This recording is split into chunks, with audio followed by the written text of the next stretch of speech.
இப்போ நீங்கள் பார்த்துட்டு இருக்கிறது என்ன செடி அப்படின்னா பொன்னாங்கண்ணி கீரைன்னு சொல்லுவோம். பொதுவாக வந்து பொன்னாங்கண்ணி கீரையில் 2 விதமான கீரைகள் இருக்குது. ஒன்று வந்து வெள்ளை பொன்னாங்கண்ணி, இன்னொன்று வந்து சிகப்பு பொன்னாங்கண்ணி அப்படின்னு சொல்லுவாங்க. நமக்கு வந்து சிவப்பு பொன்னாங்கண்ணி வந்து கிடைக்கிறது ரொம்ப ரொம்ப ரேரு. இது வந்து பார்த்திங்க அப்படின்னா நமக்கு வாய்க்கால் ஓரங்களில், அதாவது இந்த மாதிரி வாய்க்கால் இருக்குது அப்படின்னா இந்த மாதிரி ஓரங்களில் நமக்கு வந்து நிறையா வந்துட்டு இந்த வெள்ளை பொன்னாங்கண்ணி வந்து நமக்கு கிடைக்கும்.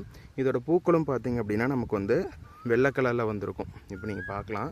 ஸோ இந்த மாதிரி வந்து நமக்கு வெள்ளை கலரில் வந்துட்டு அதோடய பூக்கள் வந்திருக்கும்.